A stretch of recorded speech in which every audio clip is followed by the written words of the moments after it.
Hey guys, I am Brittany, and we are wrapping up our What is Coaching group for the week. And I just wanted to let you know that if you're on the fence about coaching, if you're still not sure it's for you, that's okay.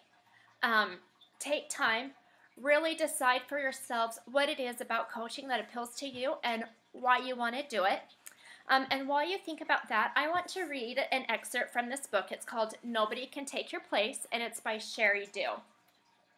And she says, "At that point in my life, I wasn't so sure. I felt like a nobody. All the evidence seemed to point in that direction. The details aren't important, but I can sum them up by saying I didn't have even a modicum of self-confidence or self-worth. For too many years, I had felt that I wasn't talented enough, thin enough, smart enough, cute enough, or basically anything enough to amount to much. And I know that we have all felt this way at some point in our lives, and maybe we still feel that way. There are 101 incidents that would illustrate this. Suffice it to say that when I stepped foot onto the BYU campus as a young freshman in the fall of 1971, I must have been one of the most shy, least accomplished co-ed on campus. My clothes weren't right. I was desperately homesick. My lack of social skills combined with my shyness was deadly on a college campus. Although my goal had always been to get a university degree, I didn't have any idea what I wanted to be or do. I was one pathetic excuse for a university student, or at least I felt that way.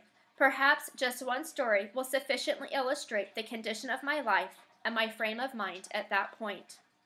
I'd grown up playing basketball in the great state of Kansas, and I had some success on the court. More than anything, I wanted to play ball for BYU.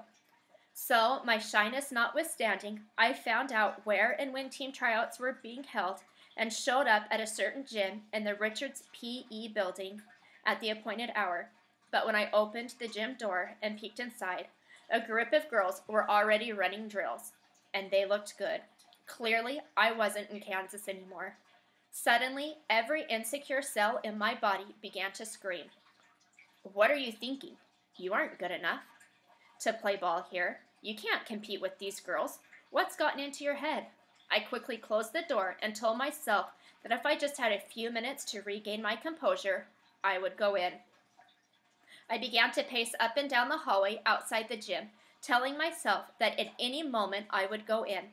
I paced and paced. For 3 hours I paced until the tryouts were over. I'm sorry to say that I never went in. It was dark, and I walked back to my dorm.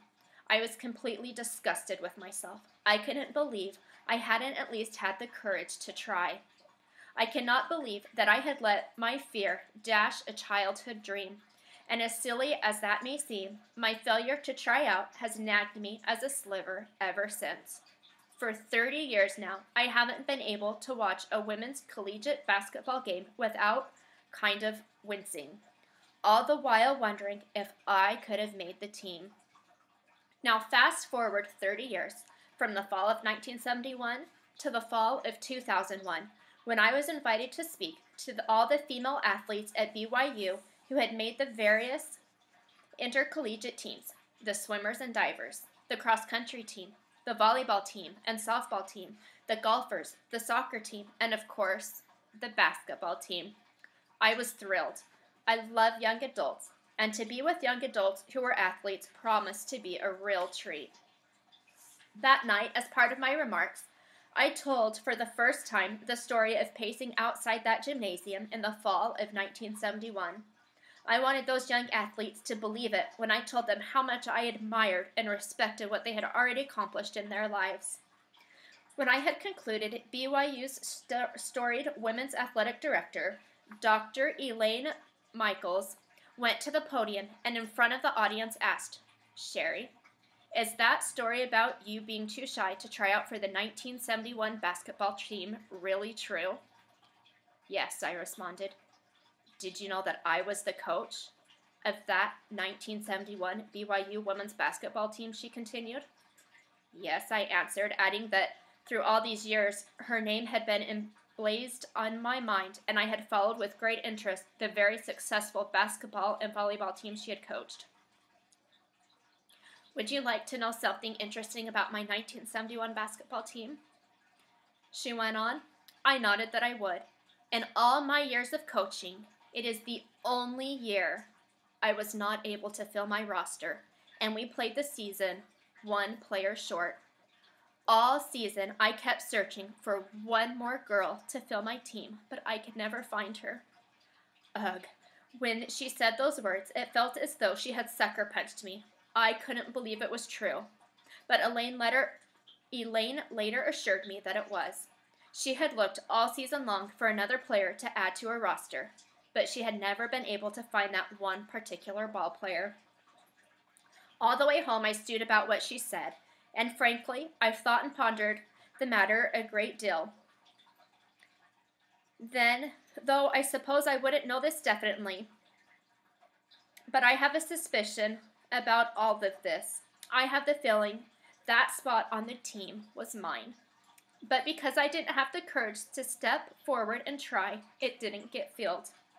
For the sake of the discussion, let's just assume that that spot could have been mine. Think of the experiences I missed out on by not participating on the team that year.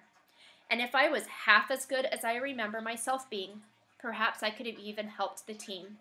Maybe I could have made the difference, but we'll never know because I didn't have the self-confidence to try. Here's the principle that my story brushed with the 1971 BYU's women's basketball team has taught me. No one can take your place. Sure, we've all let others down and watched someone else step in to fill the gap, and we've all at times helped fill the gap when others have let us down. So yes, it's possible to fill in for someone, but it's not possible to take their place. Not now, not ever. No one can take your place in your family or with your friends.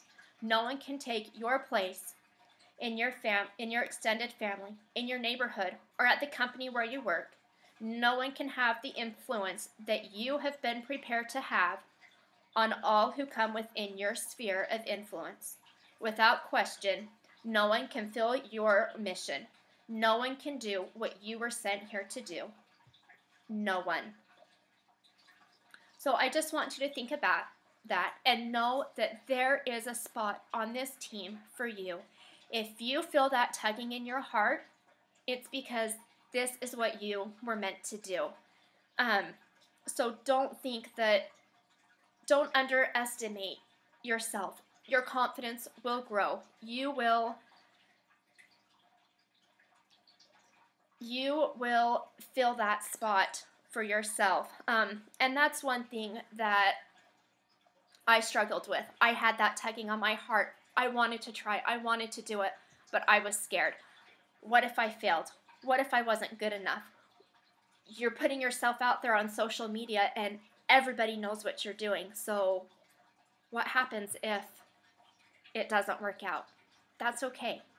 Now you know for sure and you can be at ease because, one, yes, now I am a coach and I'm loving it and it's changing my life and I'm changing others. Or now you know that it's not for me and I gave it a shot and I don't have to worry anymore. I can find my place in life. So just know that nobody can take your place and that we are your cheerleaders. We are your biggest fans and we want you to find what you are looking for in life. So just take that into consideration as you make your decision, and I hope that you can do what is best for you and your family.